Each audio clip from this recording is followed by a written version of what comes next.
Hey guys, what's up? It's Jay. Welcome back to Jay versus Horror. It's Sunday, guys, so we got 5 new movies for you. These are totally free movies. They're underrated, and you can watch them anytime you want to. And I'm such a nice guy. I'm even going to give you the links below. So you just click the link, you go right to the movie. You can watch it anytime you want, or save it and watch it later. Let's get started. Our number 5 movie this week is from 2015. It's called Some Kind of Hate. This is the first time I heard of Adam Egypt Mortimer as a director. He's made several other great short films and another film called Daniel Isn't Real that's also on Tubi. You can check that out. This one is it's a very strange story. I kind of thought this one should have a sequel or it should have took off better. But we have a troubled teen who's sent to a juvenile facility, basically out in the middle of nowhere.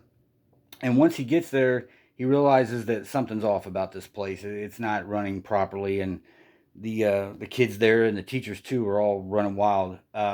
But he also runs into a vengeful spirit that has had a bad time at this place, and he links up with this ghost named Moira, and they start taking people out left and right. It's a cool movie, and this ghost Moira, she has a neat little trick she does. You can't hurt her. Anything you do to hurt her actually hurts yourself, and so that makes for some fun kills in the movie.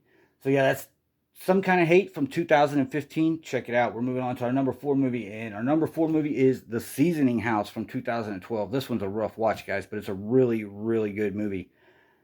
Basically, it's war-torn Eastern Europe, and these young women are being collected as prisoners of war and taken to a place called the Seasoning House, where they're basically uh, being turned into sex slaves for the soldiers that are in the area. There's one girl in here that kind of figures out how the place works, and she comes up with a plan to get away. But man, there is some really wretched stuff in this film. It's hard to watch, and but it's one of those films where this probably actually happened to somebody. So even though it's hard to watch, it's still a good story, and trying to see if these people can overcome what's in their way. So yeah, that's The Seasoning House from 2012. I'm going to put a warning on that one, guys. If you've had past traumatic experiences or anything like that, it may not be a film you want to watch. But we're moving on. At number 3 this week, we have Hunger from 2009. I like this film. Nobody ever talks about it. And it's a simple concept. This guy throws a bunch of people in a pit, pretty much a basement underground, and he gives them water and no food. And eventually they start tearing each other apart, and it's really a character study. It seems like it's a gore movie, or it's going to be, yeah, it's pretty gory, but it's also a character study, and it's a sociological study about how people react and how they would act in these extreme circumstances and conditions. There's also a pretty cool story here about why this guy is doing what he's doing, and you get that bits and pieces throughout the film, so make sure you finish it if you really want to know.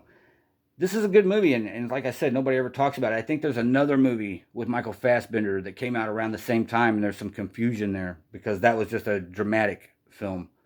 But yeah, Hunger from 2009. Check it out. Moving on. Now, our next one is a blast from the past. This one's called Rituals from 1977, and it's another film I rarely hear mentioned, although it should be. It's very much from that era. It kind of has that last house on the left, or I would say even more like Deliverance feel to it, and it's exactly almost like Deliverance, except for these guys who are lawyers and doctors and stuff. They go out on this big once a year camping trip together, and of course we see that they have resentments towards each other, and there's all kinds of intermixed things going on with these guys. But then they get out there and they realize that they basically walked into the territory of a psychotic Rambo character who is going to eliminate anyone that steps foot in his area.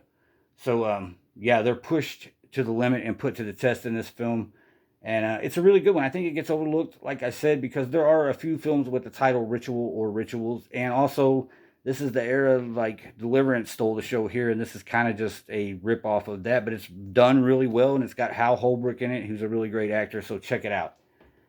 Our last film for today is Dahmer from 2002. Now, the reason why I chose this one is because recently, about 6 months ago or 8 months ago, whatever, we had the Dahmer series on Netflix. It might have been a year ago now already, but I know Evan Peters got a lot of praise for playing Jeffrey Dahmer, and he did a really great job. I'm not saying he didn't. I enjoyed the series a lot. But go back and check out this movie from 2002, and you'll see a fresh-faced young Jeremy Renner, who this is the first thing that I ever remember seeing him in.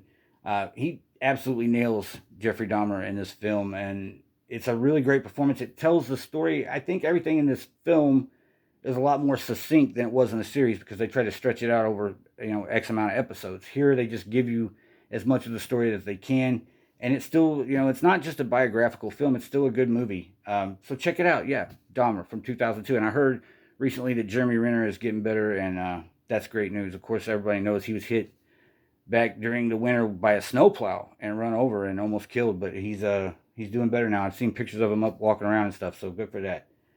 Guys, that's all we got for this week. We did watch a couple films. I guess I could talk about those real quick just to give you guys an idea of, of what I did watch. There hasn't been much released this week.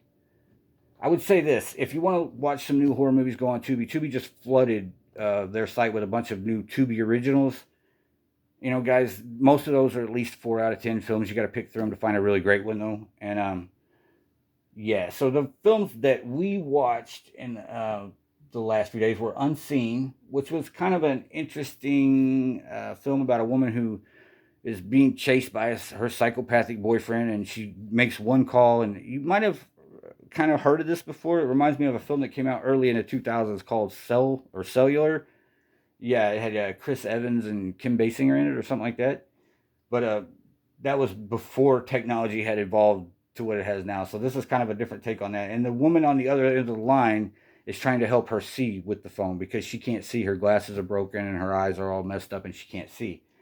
So it's an interesting take, but I think the movie gets a little silly. Honestly, this one gets really, really weird, and it's just super over stylized. They should have stuck to what worked with the film, which were the thriller aspects, and they try to build a secondary story where the person inside the gas that she accidentally calls, who is inside a gas station, gets attacked too, and it's just way overdrawn. And then a lot of the elements, the thriller elements with her and this guy that's chasing her through the woods, just don't work. They don't make sense.